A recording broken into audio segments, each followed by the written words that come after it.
기도하겠습니다. 사랑의 하나님, 오늘을 살게 하시고 예배하게 하심 감사드립니다. 교회에 있든 가정에 있든 일터에 있든 예배하는 곳에서 영과 진리로 마음과 뜻과 힘 다해 예배하고 하나님의 사랑을 실천하며 살게 하여 주옵소서. 이 주간도 하나님께 모든 것 맡기고 사는 겸손을 지키기 원합니다. 승리하게 하여 주옵소서. 하나님, 이제 우리에게서 염려가 물러가게 하여 주옵소서. 고난이 물러가게 하여 주옵소서. 코로나도 물러가게 하여 주옵소서. 그래서 예배가 회복되기 원합니다. 회복시켜 주옵소서. 객지, 외국, 군대에 있는 성도들, 병상에서 치료 중인 이들 모두 평안케 하시기를 구합니다. 곳곳에서 영상과 음성으로 함께 예배하는 이들에게도 예배의 기쁨과 은혜가 충만케 하여 주시옵소서. 말씀 전하고 듣습니다. 사람의 목소리를 듣는 시간이 아니라 하나님의 뜻을 깨닫게 하여 주옵소서.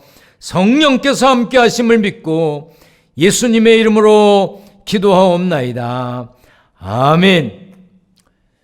할렐루야. 하나님의 은혜와 평강이 함께 계시기를 축원합니다. 대면 예배, 비대면 예배 병행하고 있습니다. 작은 숫자이지만 교회에도 일부 모여서 예배의 자리에 함께 할 수 있으니 감사합니다. 온라인으로 영상으로 예배드리는 여러분들도 마음 다해 정성 다해 하나님이 기뻐 받으시는 예배가 되도록 해야 합니다. 교회 건축, 증축과 리모델링 공사 잘 진행되고 있습니다. 잊지 않고 기도하고 계시겠지만 더 많이 기도해 주시기를 바랍니다. 일하는 분들을 위해 간식을 제공해 주신 분들 감사합니다. 건축원금에 동참해 주셔서 감사합니다. 한 마음으로 유리 한 장이라도 벽돌 한 장이라도 동참해야 합니다. 보물이 있는 곳에 마음이 있다고 했습니다. 여러분들의 마음이 교회에 있음을 보여주셔야 합니다. 많든 적든 건축원금에도 동참하시기를 주님의 이름으로 부탁드립니다. 예수님께서는 산상수훈 마태복음 5장부터 7장까지를 통해 예수님을 따르는 사람들이 어떤 사람이 되어야 하고 어떻게 살기 원하시는지 가르쳐 주셨습니다. 그러나 예수님의 가르침을 제대로 이해하는 사람들이 많지는 않았던 것 같습니다. 예수 믿음으로 구원받아 천국 백성이 되고 하나님의 자녀가 된 우리는 이미 세상과 구별된 존재입니다. 그러므로 우리는 구별된, 분리된 거룩한 무리, 거룩한 백성, 다시 말해 성도입니다. 성도, 거룩한 백성이란 뜻입니다. 하나님은 이스라엘 백성을 애굽에서 구원하셨을 때 이렇게 말씀하셨습니다. 나는 여호와 너희의 하나님이라. 너희는 너희가 거주하던 애굽 땅의 풍속을 따르지 말며 내가 너희를 인도할 가나안 땅의 풍속과 규례도 행하지 말고 너희는 내 법도를 따르며 내 규례를 지켜 그대로 행하라. 나는 너희의 하나님 여호와니라. 하나님은 너희의 하나님, 너희의 하나님이라고 두 번이나 말씀하셨습니다.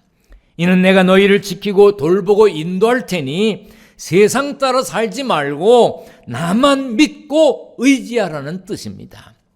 그런데 이스라엘 백성은 하나님 말씀에 순종하지 않았습니다. 그들은 이방 나라들과 섞여서 그들의 행위를 배웠습니다. 그리고 모든 나라와 같이 우리에게 왕을 세워 우리를 다스리게 해달라고 요청했습니다. 자신들을 다스릴 왕을 세워달라고 하니까 선지자 사무엘은 백성들을 질책했습니다. 잘못을 꾸짖고 나무라는 것을 질책이라고 말하지요. 사무엘이 질책했지만 그들은 여전했습니다. 백성이 사무엘의 말 듣기를 거절하여 이르되 아니로소이다. 우리도 우리 왕이 있어야 하리니 우리도 다른 나라들 같이 되어 우리의 왕이 우리를 다스리며 우리 앞에 나가서 우리의 싸움을 싸워야 할 것이니이다. 그들은 다른 나라들과 똑같아지고 싶었습니다. 그래서 하나님은 선지자들을 통해 계속 말씀하셨습니다. 예레미야는 여러 나라의 길을 배우지 말라 했고, 에스겔은 애굽의 우상들로 말미암아 스스로 더럽히지 말라고 했습니다. 그렇지만 그들은 하나님의 명령을 지키지 않았고 사람들의 관습을 따랐습니다. 결국 하나님께서는 예수님을 세상에 보내셨습니다. 이 땅에 오신 예수님은 회개하라 천국이 가까웠느니라 하셨고, 온 갈릴리에 두루 다니사 그들의 회당에서 가르치시며 천국 복음을 전파하셨습니다. 우리는 어떤가요? 하나님의 말씀을 따라 살고 있나요? 정말 우리가 하나님 편에 있나요? 혹시 하나님 편에서 멀어진 것은 아닌가요? 하나님을 등지고 사는 것은 아닌가요? 우리 스스로 우리를 살펴보아야 합니다. 미국 남북 전쟁 때 북군이 불리하게 되었습니다. 그때 사람들은 링컨을 위로하며 이렇게 말했습니다. 염려하지 마십시오. 하나님이 우리 편에 계실 줄 믿습니다. 이렇게 얘기하니까 링컨이 이렇게 말했습니다. 내가 염려하는 것은 하나님이 우리 편에 계심이 아니라 우리가 하나님 편에 있는가 하는 그 점이요. 하나님이 우리 편에 계신가 그것이 아니라 정말 내가 하나님 편에 있는지 그게 염려가 된다고 했습니다. 우리는 곧잘 하나님은 내 편이라고 말합니다. 그러면서도 우리가 세상 편일 때가 많습니다. 사실 하나님과 세상 사이에서 양다리 걸치고 살 때도 많지요. 세상에 있는 교회를 전투하는 교회라고 표현하기도 합니다. 그 표현을 적용한다면 그리스도인들, 세상에 사는 그리스도인들은 전투하는 그리스도인입니다.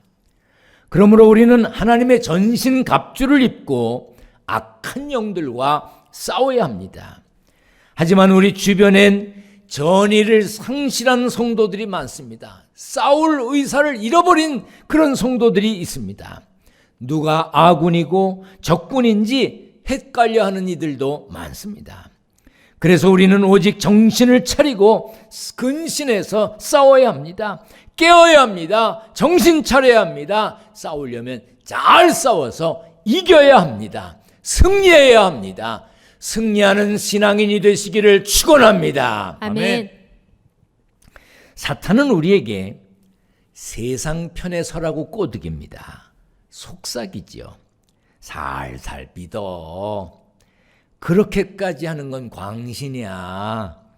신앙의 열정 그거 초창기에는 누구나 다 갖고 있는 거야. 너라고 뭐 별나 유난 떨지 마.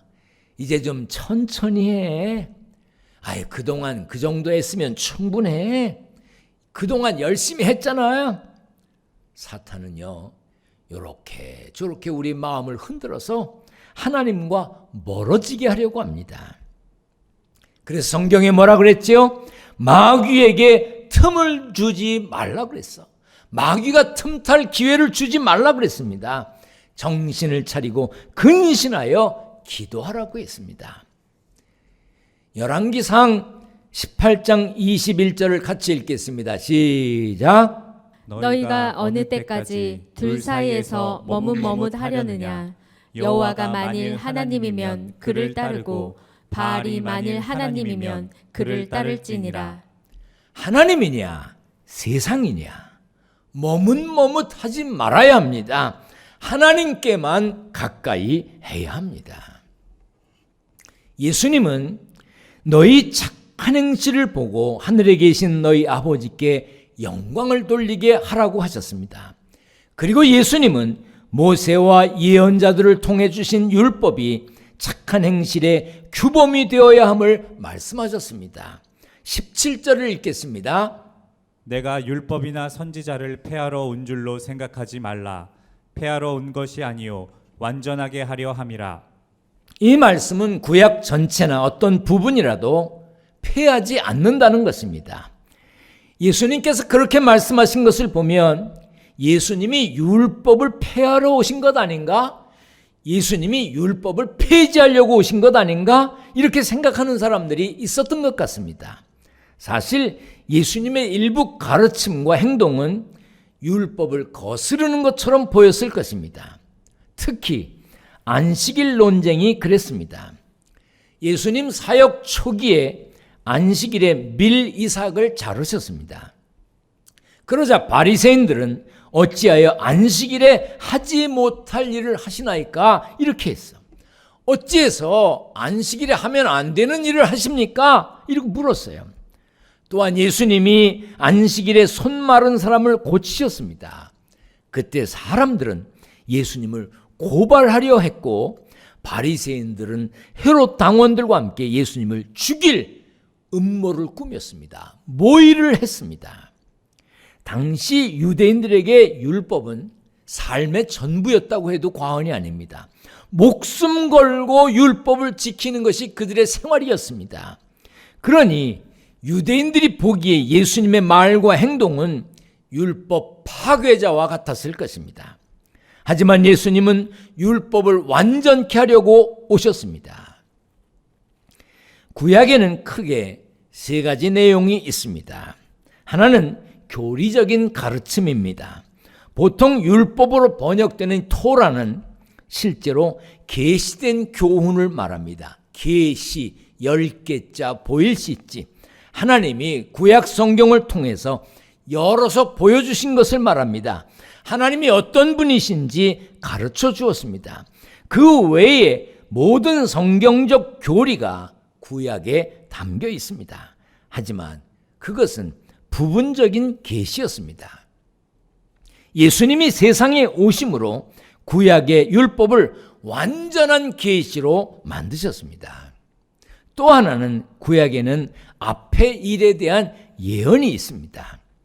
메시아가 오셔서 기름 부음 받은 자가 오셔서 새 나라를 세울 것이라는 예언이 구약에 많습니다. 그런데 예수님이 이 땅에 오셔서 그 예언을 완성하셨습니다. 구약의 예언이 예수님을 통해 성취된 것입니다. 그리고 구약에는 윤리적인 교훈이 있습니다. 하나님의 백성이 어떻게 살아야 하는지 하나님의 도덕법을 담고 있습니다. 그런데 서기관이나 바리새인들은 그 도덕법을 피상적으로만 봤습니다. 한마디로 수박 겉핥기식으로 보고 해석했습니다. 하지만 예수님은 그런 피상적인 해석을 거부하고 율법의 의미를 완전하게 드러내셨습니다. 그것을 잘 알고 있던 바울은 이렇게 말했습니다. 그리스도는 모든 믿는 자에게 의를 이루기 위하여 율법의 마침이 되시니라. 그래서 예수님은 이렇게 한 번 더 강조하셨습니다. 진실로 너희에게 이르노니 천지가 없어지기 전에는 율법의 1.1획도 결코 없어지지 아니하고 다 이루리라.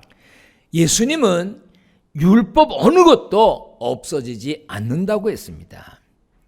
그러므로 우리도 율법을 따라야 합니다. 물론 바리새인과 서기관들처럼 자의적인 해석을 하고 자기들의 생각을 추가한 율법을 말하는 것은 아닙니다.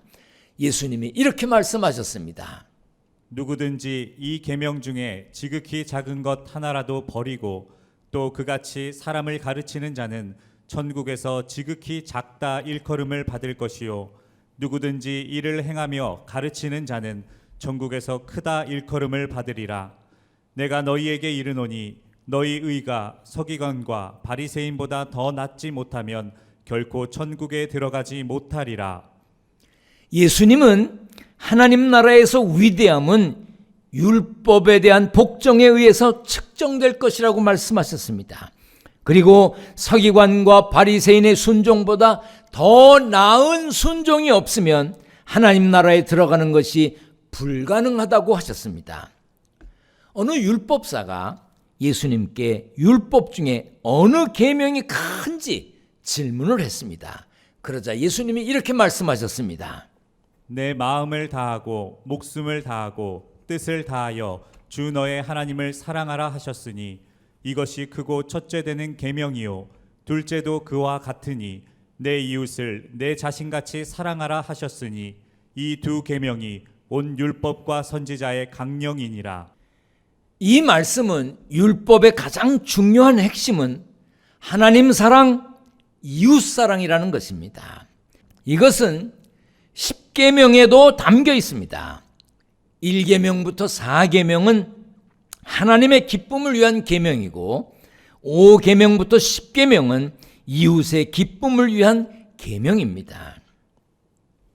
주 3세기경에 유대인 랍비 심라이는 토라, 즉 모세 오경, 창세기, 출애굽기, 레위기, 민수기, 신명기에 나오는 모든 계명을 분류해서 하라고 하는 명령 248개와 하지 말라고 하는 명령 365개를 찾아냈습니다. 다 합치니까 613개였습니다.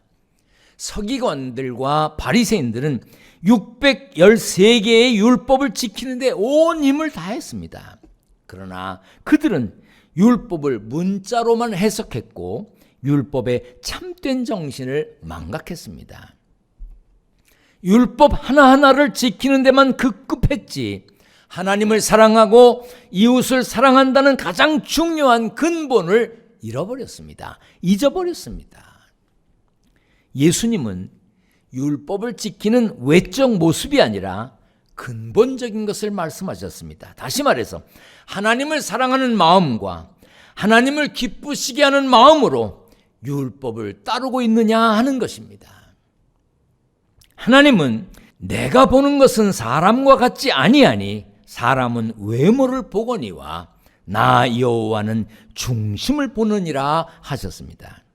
그러므로 우리의 예배, 기도, 찬양, 봉사, 헌신 그리고 하나님께 드림이 형식적인 것이 되고 절차만 지키려고 하고 마지못해서 의무감으로 하고 있다면 그것은 껍데기 신앙이라고 볼 수 있습니다. 알맹이 없는 신앙이란 뜻입니다.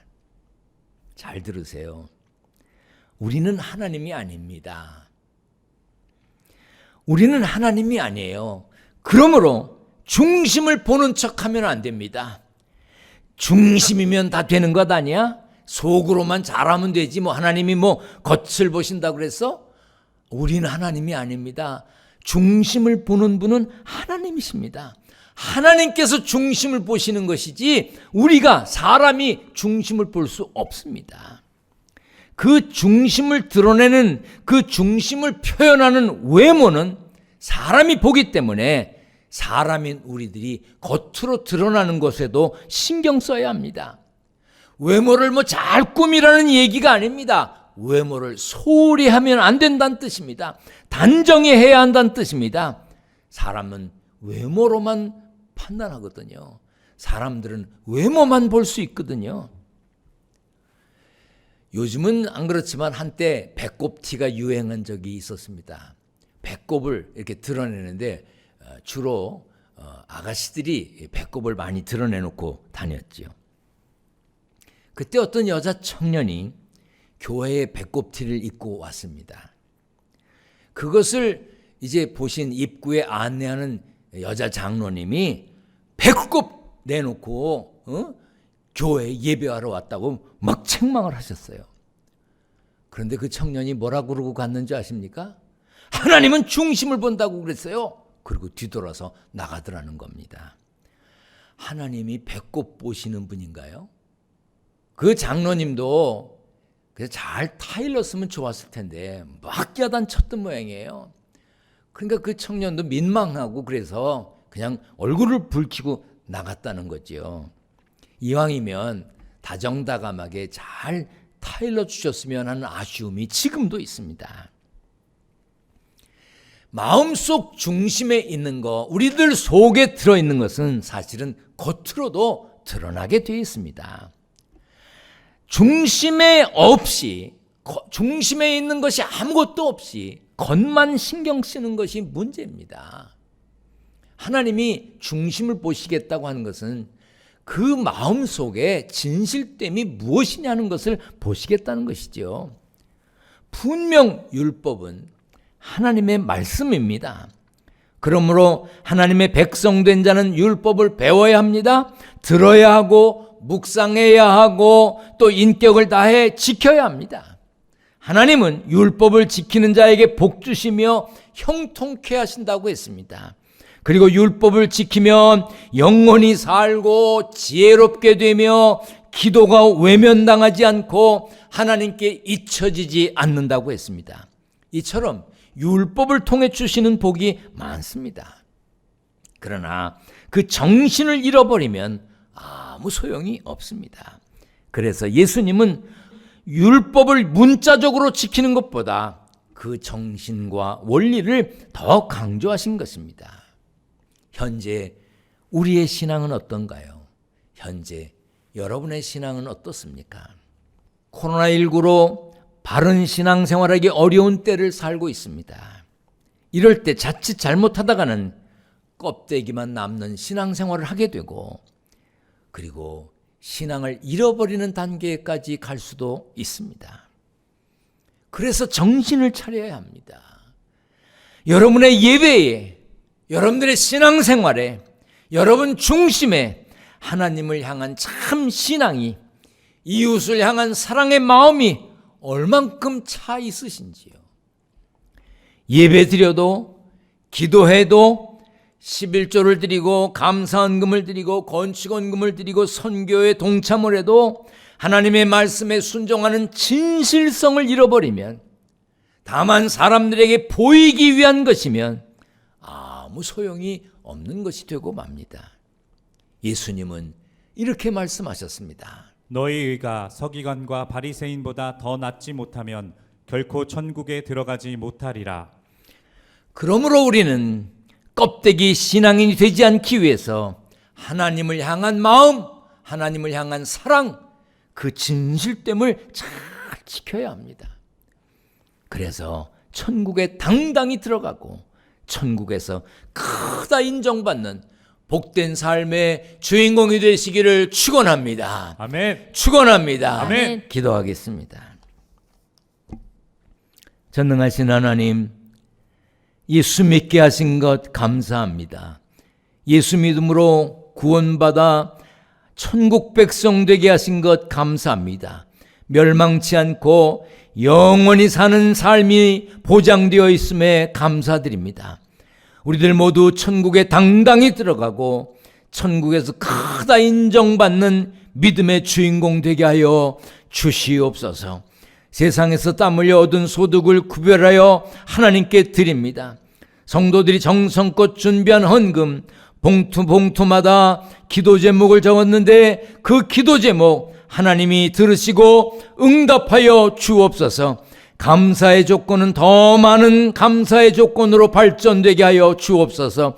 11조는 더 많이 드리고도 남는 넉넉함의 은총으로 축복하여 주시옵소서. 선교 헌금에 동참하고 건축 헌금에 동참한 모든 이들에게 은총과 귀중히 여김을 받는 복을 허락하여 주시옵소서. 우리 주님 예수 그리스도의 이름으로 기도하옵나이다. 아멘.